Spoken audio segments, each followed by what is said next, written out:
In the morning session, when I was listening to Professor Lakshminath, so suddenly it came to my mind, he was quoting Charles Dickens. So suddenly I thought nothing can be better to start the speech than to quote Charles Dickens, A Tale of Two Cities. It was the best of times and it was the worst of times. And I'm referring to the times when we are moving from the old to the new, at a time when we were having a tryst with destiny.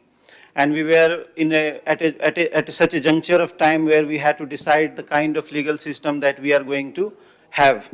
So keeping all this in mind, moving very fastly, since morning we have been talking about federalism, different aspects of federalism, the different epithets that the word federalism carries with it.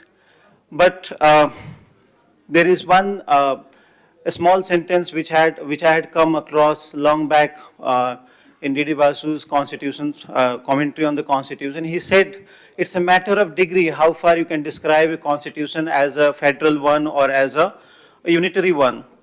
There are other epithets which have come into existence and have gained acceptance over a period of time, like Granville Austin introduced us to cooperative federalism. Then recently we are listening to the arrival of competitive federalism, asymmetrical federalism. Some of our speakers before have spoken about it. But there is something unique about this idea that it does not die out, in the sense that long back in 1939, Harold Lasky said that the epoch of federalism is over. But he was least to realize that in the times to come, we are going to have different forms of federalism to come, and more so in the land of in the land where the Constitution, written Constitution, had taken roots in the U.S. itself. So we come across around, I'm like moving fast. So in 1945, we come across again a great scholar on constitutional law, Casey Ware, who emphasized how under the Great Depression, which swept the U.S., the Second World War and the prevailing circumstances cast such an imprint upon the very idea of federalism that somehow there was a tilt towards the center. And but when he says so, I could realize that he was having a reference to, maybe he may have been influenced to what happened between 1777 and 1787. The Article of Confederation, 1777, and the Philadelphia Convention, which took place in 1787. So in those 10 years, the American framers, if we go through the Federalist paper and the Anti-Federalist paper, we realize those who were interested with the task of drafting a constitution for the posterity, in fact the word posterity is there in the American Constitution's preamble. So when they were thinking of a posterity, constitutional future, they must have been influenced by the fact that one big lacuna which was there in the Article of Confederation was that there was some kind of asymmetry between the center and the constituent units. So they must have been influenced by the idea that we need a strong center.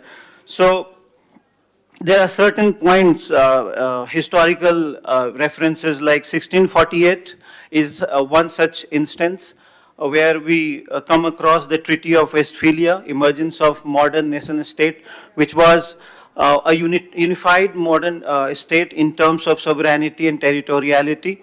But then by the time we moved to 1787, something which I referred to, American Constitution, we have a kind of a federal system where we find division of sovereignty and territoriality.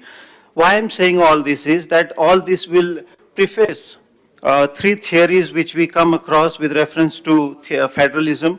The classical theory of federalism, which talks about what is federalism, something which we have been listening to since morning. Then, but it is said to be too legalistic, formalistic, and it has its own problem. So then there was a time when people were talking about origin theory, the circumstances which were favorable to the adoption of a federal constitution. So then this was also for some time in vogue. People, there were supporters of it, at the same time there were critics of it.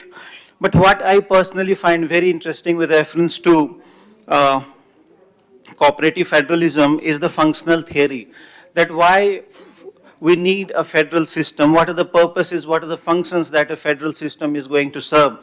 And see, when this idea came, functional theory of federalism, it was held by some of the leading scholars of the American Constitution as the new federalism or creative federalism, because it was something it was a far cry from the existing concepts of federalism.